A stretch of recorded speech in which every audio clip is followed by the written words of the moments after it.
ఓం గురుభ్యో నమ. అందరికీ స్వాగతం సుస్వాగతం.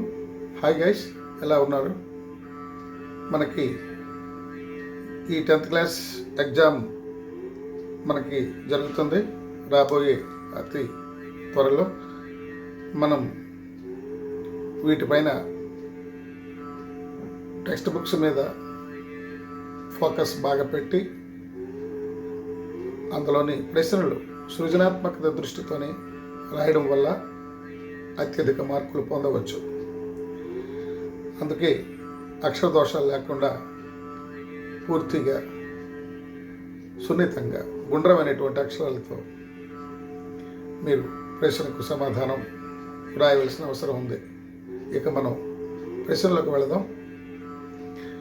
ఇది చాలాసార్లు మనకి బోర్డ్ ఎగ్జామ్కి రావడం జరిగింది. అది ఏంటంటే, రామాయణం ఆధారంగా అన్నదమ్ముల అనుబంధం ఎలా ఉండాలి అన్నటువంటిది ప్రశ్న.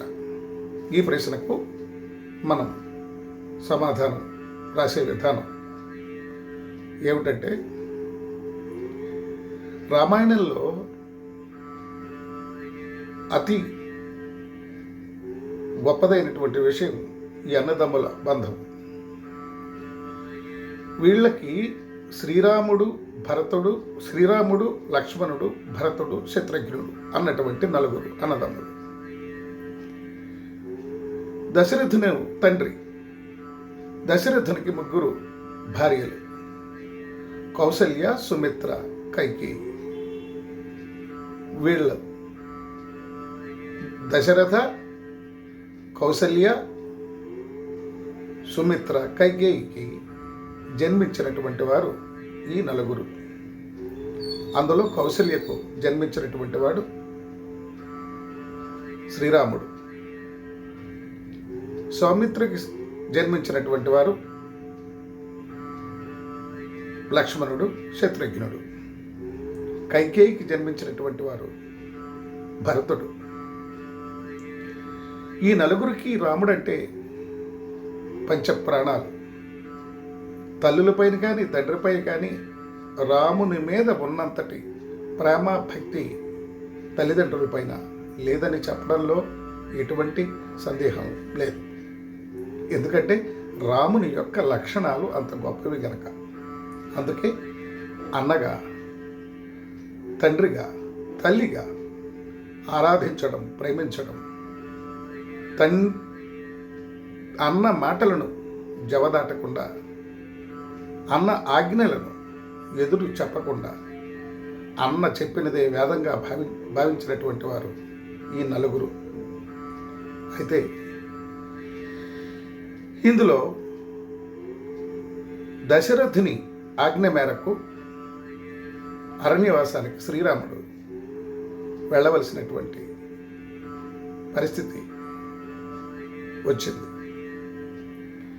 యావత్ ఆ అయోధ్యలో ఉన్నటువంటి ప్రజలు రాముని అరణ్యవాసాన్ని వ్యతిరేకించినప్పటికీ కూడా రాముని విడిచిపెట్టి ఉండలేకపోయారు. ఆయన వెంట కూడా రథము వెనకాతల బయలుదేరారు. అయినా ఎట్లా ఒకట్లా తప్పించుకొని రాముడు, లక్ష్మణుడు, సీతమ్మ అరణ్యవాసానికి బయలుదేరడం జరిగింది. వీళ్ళు శత్రుఘ్నుడు, భరతుడు వీళ్ళిద్దరూ తన మేనమామ ఇంట్లో ఉండేవారు. ఈ విషయాన్ని వాళ్ళకి చేరలేదు. అయినా వీళ్ళు అరణ్యవాసానికి వెళ్ళడం జరిగింది. లక్ష్మణుడు రాముడు అంటే అంత ప్రాణం. తన భార్యను విడిచిపెట్టాడు, తల్లుల్ని విడిచిపెట్టాడు, తండ్రిని విడిచిపెట్టాడు, అయోధ్య నగరాన్ని విడిచిపెట్టి అన్నే సర్వస్వం, అన్నే నా ఊపిరి, నా శ్వాస నిశ్వాసలు, అన్న వదినలు, నాకు తల్లిదండ్రులు, వాళ్ళు సేవ చేసి నేను ఉంటానని చెప్పి రామునితో అరణ్యవాసానికి లక్ష్మణుడు కూడా వెళ్ళడం మనకి తెలుసు. ఇది ఒకటి. రెండవ విషయం ఏమిటంటే, రాక్షసుడైనటువంటి రావణాసురుడికి కుంభకర్ణుడు, విభీషణుడు తమ్ముడు. అందులో విభీషణుడు ధర్మం, న్యాయగుణం కలిగినటువంటి వాడు. అన్న యొక్క దుర్బుద్ధి వలన, స్వార్థము వలన అన్నతో ఉండడానికి తన మనస్కరించలేదు. తనకు ధర్మాన్ని తప్పినటువంటి వాడు అన్నగనక, నీతిని తప్పినటువంటి వాడు అన్నగనక, ఇక అధర్మం చెంతను నేను ఉండకూడదని చెప్పి వాళ్ళు విభీషణుడు ధర్మం ఎక్కడుందో అక్కడ ఉండడం మంచిదని భావించి, అది శ్రీరాముని దగ్గర ఉందని అన్నను విడిచిపెట్టి రాముడి చెంతకు చేరడం. యుద్ధ సమయంలో రాముడితోనే ఉన్నాడు విభీషణుడు. ఇది మనం చూసాం.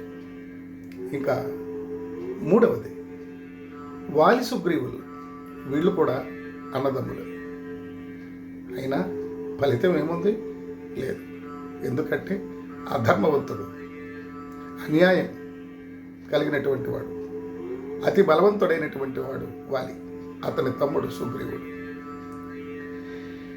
కానీ ఏ దోషము తెలియనటువంటి వాడికి అయినటువంటి సుగ్రీవునికి తను బ్రతకనివ్వకుండా చూడాలని చెప్పి తరిమికొట్టాడు. పాపం ఏ గత్యంతరము లేక యావత్తు నదులన్నీ సందర్శించి తిరగని చోటంతా తిరిగి ఎక్కడ ఉంటే నేను ప్రాణాన్ని రక్షించుకోగలుగుతాను అని ఆలోచించి తిరిగి ఋషిముఖ పర్వతం పైకి చేరాడు. అక్కడికి వాలి వెళ్ళలేడు గనక ఆ కారణం చేత అక్కడ బిక్కుబిక్కుమంటూ ఏ సమయానికి ఎవరు ఏ సందర్భంలో ఎలా వస్తారో, నన్నెవరు చంపుతారు అన్నటువంటి భయంతో బిక్కుబిక్కుమంటూ బతికాడు. ఆయనతో పాటు హనుమంతుడు కూడా సుగ్రీవుని వెంటనే ఉన్నాడు. అయితే దాని కారణం చేత వీళ్ళిద్దరూ వాలి సుగ్రీవులు కూడా అన్నదమ్ములే, కానీ ఇది ఆదర్శమూర్తులు కారు. అక్కడ రావణాసుర, కుంభ, విభీషణుడు వీళ్ళు కూడా ఆదర్శమూర్తులు కారు. ఇక రామలక్ష్మణ భరత శత్రుఘ్నుడు మనకి ఆదర్శమూర్తులు. ఇంకొక విషయం ఏమిటంటే, అక్కడ కైకేయి గొప్పది, ఉత్తమురాలే, కానీ చెప్పుడు మాటలు విని మంథర ద్వారా రాముడికి అరణ్యవాసానికి పంపించడం జరిగింది. అప్పటికప్పుడే నారచర్యలు కట్టమని చెప్పి వెళ్ళమని చెప్పి దశరథుడు ద్వారా ఆజ్ఞగా చెప్పింది. ఆ మాట తండ్రి ఆజ్ఞగా భావించి అందుకు శిరసా వహించి వెళ్ళడం జరిగింది. ఈ విషయం తెలిసినటువంటి అరణ్యవాసంలో వెళ్ళిన తర్వాత దశరథుడు కొంతకాలానికి రాముని గుర్తు చేసుకుంటూ తను పరమపదించాడు. ఈ సందర్భానికి అక్కడ భరత శత్రుఘ్నుడు తిరిగి అయోధ్యకు రావడం అయింది. వచ్చి ఆ విషయాన్ని తెలుసుకొని తల్లి అయినటువంటి కైకేయిపై దూషించాడు. ఇది అంతా ఈ మంథర చేసి అరణపదాసి అయినటువంటి ఈ మంథర చేసినటువంటి పని అని చెప్పి ఆ మంత్రను చంపబోయాడు భరతుడు. శత్రుఘ్నుడు వారించాడు. అప్పుడు క్షమించవలసి వచ్చింది. అయినా రాముణ్ణి విడిచిపెట్టి ఇంతటి అయోధ్యకు రాజైనటువంటి దశరథుడు కుమారుడైన వారు, ఈ అయోధ్యకు రాజుగా ఉండవలసినటువంటి వారు, ధర్మమూర్తి అయినటువంటి రాముడు ఎడబాయడం మనస్కరించలేదు. అందుకు సర్వ సైన్యాలతో శత్రుఘ్నుడిని తీసుకుని రాముని చెంతకు చేరాడు. రాముడు ఈ విషయాన్ని రాముడితో చెప్పాడు. అన్నా, నాన్న పరమపదించారు, మరణించారు, కీర్తిశేషులయ్యారు. ఆ కార్యమును మీరు సరిచేయండి. ఇప్పుడు పాలించేవారు ఎవరూ లేరు రాజుగా, కనుకని తప్పకుండా మీరు రాజుగా పట్టాభిషిక్తులు కావాలని చెప్పి అతి వినయంగా పాదాలపై పడి నమస్కరించాడు. అందుకు రాముడు విషయాన్ని చెప్పాడు. భరత, ఇది నాన్నగారి ఆజ్ఞ. నేను కొడుకుగా శిరసావహించవలసినటువంటి అవసరం నాకుంది. అందుకే ఈ 14 సంవత్సరాలు పూర్తి అయిన తర్వాతనే నేను అయోధ్యలో కాలు పెడతాను. అంతవరకు నేను రాను. అంతవరకు నువ్వు రాజుగా పరిపాలించమని చెప్పి రాముడు ఆదేశించాడు. అందుకు నిస్సంకోచంగా తిరిగి అతి వినయంగా సమాధానం చెప్పాడు ఈ భరతుడు. అది నా వలన కాదు, కానీ నాకు ఎప్పటికీ రాజు మీరే అయోధ్యకు. ఇప్పటికీ అరణ్యవాసంలో ఉన్నా మీరు రాజే, తిరిగి వచ్చినా రాజే. కనుకనే పవిత్రమైనటువంటి పాదుకలు మీవి ఇవ్వండి. మీరు 14 సంవత్సరాలు వనవాసం పూర్తయిన తర్వాత అయోధ్యకు వచ్చినంత వరకు ఈ పాదుకలే అయోధ్యను పరిపాలిస్తాయి. ఆ ప్రజలకు రాముని పాదుకలను భావించి వాళ్ళు కూడా ఆనందపడతారు, రాముడు వస్తాడని ఎదురు చూస్తూ ఉంటారు. కనుకని కనీసం నీ పాదుకలను ఇమ్మని చెప్పి కోరాడు భరతుడు. ఆ మాట విన్నటువంటి రాముడు ఆత్మలో సంతృప్తి, ఆనందము, సంతోషం ఉన్నప్పటికీ కూడా తండ్రి ఒక వంక మరణించాడని భావించి దుఃఖంలో కన్నీరు కారుస్తూనే తమ్ముడు మాటను కాదనకుండా ఆ పాదుకలను ఇచ్చాడు. ఆ పాదుకలను తన తలపైన పెట్టుకుని తిరిగి అయోధ్యకు వచ్చి ఆ సింహాసనం పైన పెట్టి నమస్కరించి ఆ పుర ప్రజలందరికీ కూడా ఈ విషయాన్ని చెప్పాడు. కానీ అన్నా, నీవు 14 సంవత్సరాలు అరణ్యవాసం పూర్తయ్యేంత వరకు నేను కూడా నారచర్యలు కట్టుకుని జడలు వేసుకుని నేను అరణ్యవాసంలోనే ఉంటాను. నీకు లేని ఆనందం నాక లేదు. కనుకని నేను కూడా ఈ పాదుకలను పట్టాభిషేకం చేసి నేను అరణ్యవాసానికి వెళతాను అన్నాడు. దీనిని బట్టి మనకేమర్థమైంది? ఈనాటి సమాజంలో ఎవరి ధనాన్ని, తల్లిదండ్రులు సంపాదించినటువంటి ధనం కోసం కొట్లాడుకున్నటువంటి అన్నదమ్ములను మనం చూస్తున్నాం. ఒకరి ప్రాణాలు ఒకరు తీసుకునే పరిస్థితి కూడా ఉంది. తల్లిదండ్రులు చంపినటువంటి వారు కూడా ఉన్నారు. ఇలాంటి సంఘటనలు నేటి సమాజంలో చూస్తూ ఉన్నాం.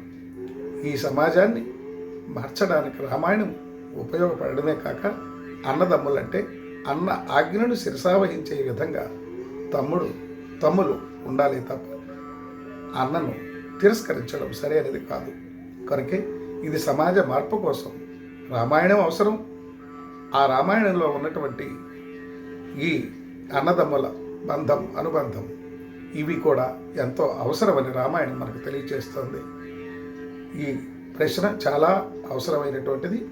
మీరు జాగ్రత్తగా దీనిని విని ఈ ప్రశ్న సృజనాత్మకతతోనే రాయడం ఉత్తమం.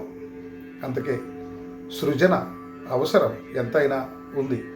కనుకనే ఈ ప్రశ్నకు సమాధానం మీరు ఈ విధంగా రాస్తే మంచి మార్కులు మీకు వస్తాయి. ఇంకా మరిన్ని జవాబులతో, ప్రశ్నలతో మళ్ళీ వస్తాను. సర్వే జన సుఖినో భవంతు. ఓం శాంతి శాంతి శాంతి.